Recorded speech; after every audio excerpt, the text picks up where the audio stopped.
Merci Hossein Karazazi d'avoir accepté notre invitation. Alors vous êtes chercheur, auteur du livre Islamo-Diversion, un quinquennat de casse sociale qui est paru aux éditions L'Harmattan. Alors on va commencer par définir ce qu'est l'islamo-diversion. Vous dites que l'islamo-diversion est un artifice politico-médiatique déployé pour faire écran aux vrais problèmes.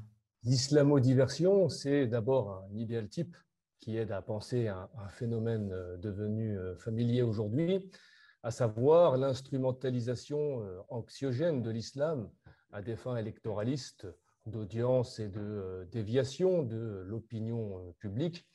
Alors, ce que j'établis de façon factuelle, c'est que systématiquement, lorsqu'apparaît un mouvement de protestation contre la politique gouvernementale, lorsque les Français descendent dans la rue et posent de vraies questions, qu'ils commencent à occuper le terrain médiatique, eh bien, systématiquement, ils sont pris dans un piège aux deux mâchoires. D'un côté de la tenaille, on a la répression policière à coups de LBD et de bulldozers, on matraque des infirmières, on matraque des journalistes, on a tous en mémoire les images choquantes de pompiers, de soignants brutalisés jusqu'au sang. Et de l'autre côté, eh bien, on dresse des écrans de fumée islamiques pour masquer la contestation. Alors, pouvez-vous nous donner des exemples de cette islamo-diversion ? Oui, je peux vous donner trois exemples parlants. Dès février 2018, deux mouvements sociaux d'ampleur nationale font irruption dans le champ politico-médiatique et mettent à mal le gouvernement. On se souvient des blocages d'universités dans toute la France. La grève de la SNCF devient historique. Et voilà qu'éclate un an, à la mi-mai 2018, une nouvelle polémique après l'apparition sur M6 d'une présidente voilée du syndicat étudiant UNEF. Trois ministres tombent à bras raccourcis sur cette polémique qu'ils alimentent tour à tour et qu'ils installent pendant un mois, durant lequel plus aucun espace médiatique n'est laissé aux revendications des étudiants et des cheminots en grève. Un deuxième cas emblématique d'islamo-diversion se porte du côté de l'éducation nationale, balayée depuis plusieurs années par une vague de suicides. Une vraie détresse, une vraie colère est exprimée par les stylos rouges, par des surveillants du bac, par le hashtag pas de vague. On a toute une mobilisation suivie et massive qui dure des mois pour dénoncer des conditions de travail indignes dans l'éducation nationale et attester d'un véritable abandon des agents en souffrance. Face à cela, Jean-Michel Blanquer reste sourd et répond par des polémiques autour de l'islam qu'il entretient à haute voix. Il va jusqu'à mentir sur la scolarisation précoce des petites filles en raison d'un prétendu fondamentalisme islamiste. Et pendant ce temps, silence sur ces professeurs qui se suicident chaque semaine. On peut enfin évoquer les révélations d'OpenLux sorties le 8 février 2021 et qui font état d'un véritable scandale, un scandale financier. Et ce scandale, il est d'abord étouffé par la polémique sur le prétendu islamisme galopant dans la ville de Trappes, puis sur l'islamo-gauchisme à l'université. Au bout du compte, on a des dizaines de milliardaires qui privent les caisses publiques françaises de centaines de milliards d'euros chaque année, un manque à gagner considérable pour nos hôpitaux, un manque à gagner substantiel pour notre justice, pour nos écoles, pour notre chômage, pour nos retraites, un scandale énorme dont peu de monde est informé en France, puisque passé sous silence et par les médias de milliardaires et par le gouvernement qui agite pendant des semaines le jouet islam pour divertir l'opinion. Et donc, on comprend très bien les manœuvres médiatico-politiciennes qui assourdissent l'opinion par effet de saturation au point de reléguer au second plan des problématiques de fond de la société française. Et pendant ce temps, en pleine pandémie, pas un centime n'est donné aux hôpitaux. On continue de fermer des milliers de lits tout en abreuvant de milliards d'euros les startups.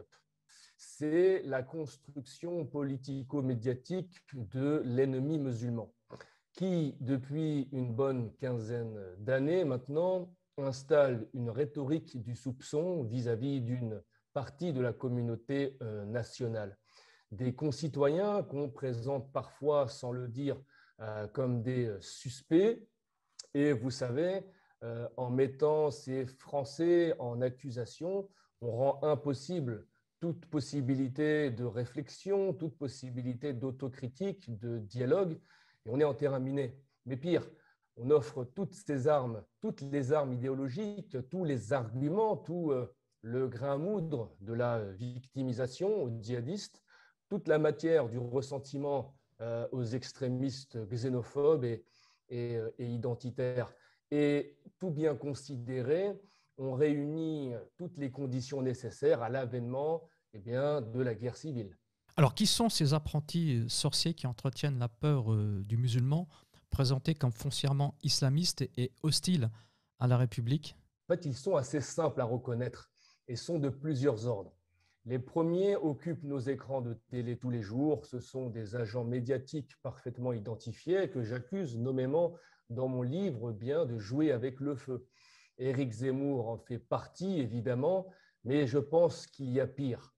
Et ce pire-là, il se normalise.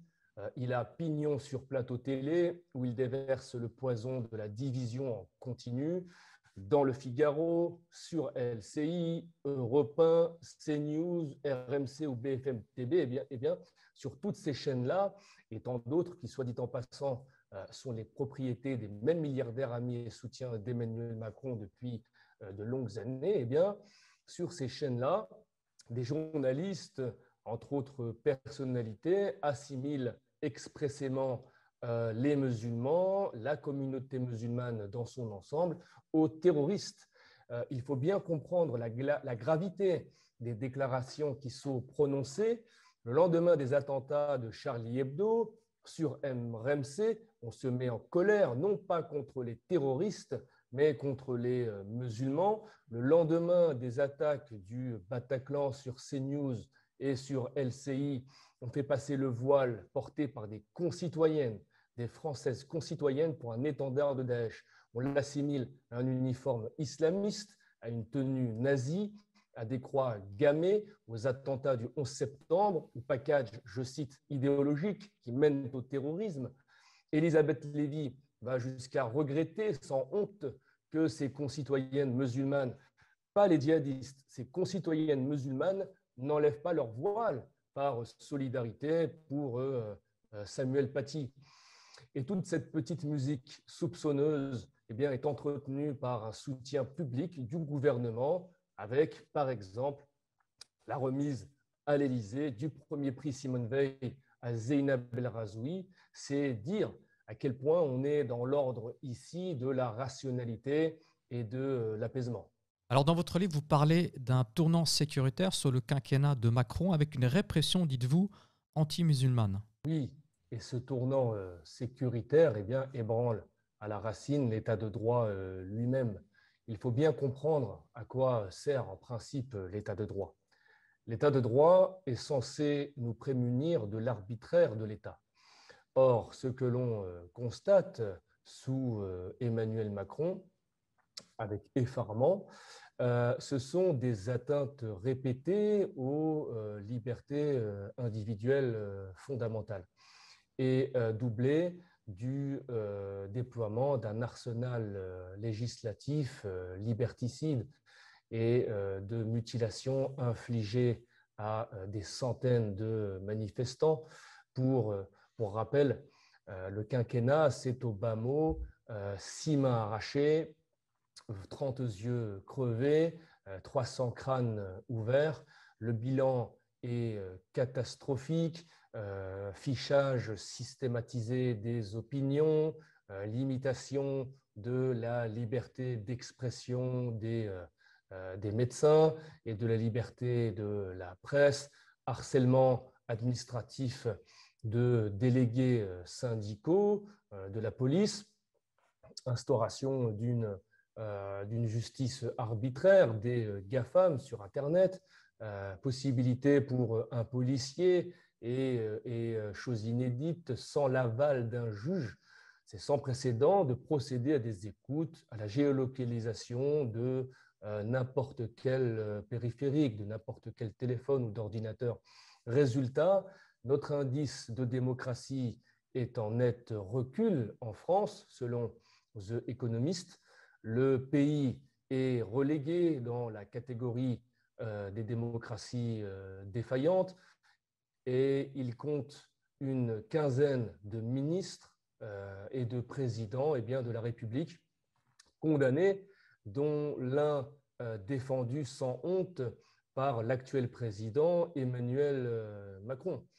Donc, dans ce contexte, et de l'aveu même de Bernard Godard, ancien patron des renseignements généraux, on assiste à une banalisation, c'est l'expression qu'emploie cet ancien fonctionnaire, à une banalisation de la pensée anti-musulmane primaire dans le discours politique, je cite, et cela par incurie et par flemme de comprendre la réalité fine des choses.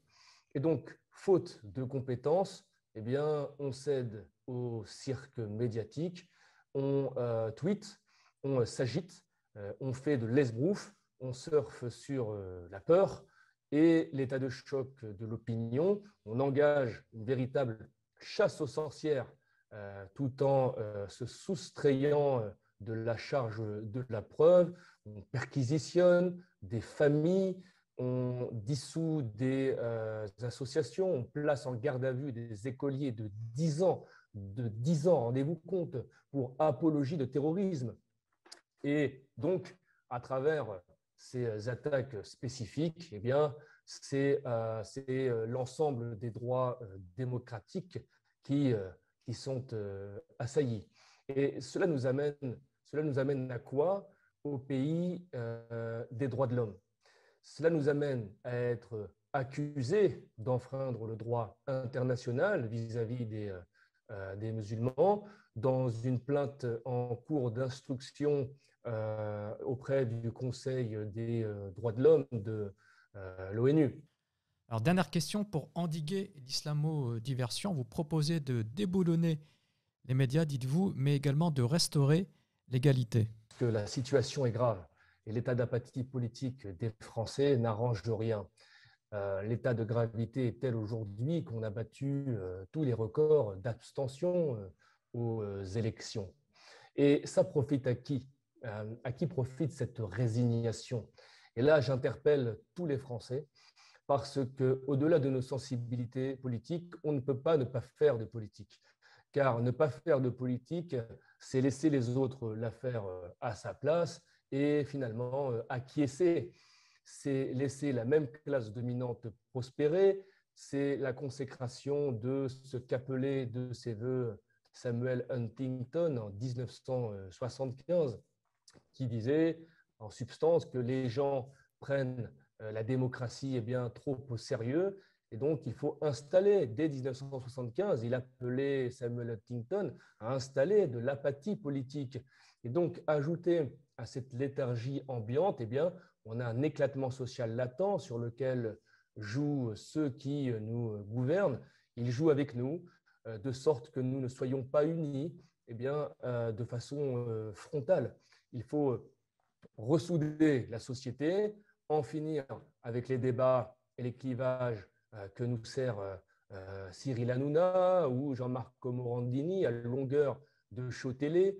Il faut cesser véritablement avec ces débats infantilisants et abrutissants sur, par exemple, TPMP, qui entretiennent un climat délétère dans la société et ne font rien avancer en France. Donc, je veux dire, jusqu'à quand allons-nous, nous, Français, quelles que soient nos sensibilités, quelles que soient nos appartenances, quelles que soient nos spécificités, jusqu'à quand allons-nous nous opposer les uns aux autres? Les Noirs aux Blancs, les femmes aux hommes, les ouvriers aux immigrés, les habitants aux policiers, même les véganes aux bouchers. Ça suffit. On arrive au bout de ce cercle-là, il faut passer à autre chose, il faut avancer, et il faut se retrouver dans une parole commune. Et cela ne signifie pas être d'accord sur tout, mais être d'accord sur des points essentiels qui permettent de continuer à faire sereinement nation. Merci à vous, Ossine Karzazi. Alors, je rappelle le titre de votre ouvrage que je recommande particulièrement, Islamo-diversion, un quinquennat de casse sociale, paru aux éditions L'Harmattan.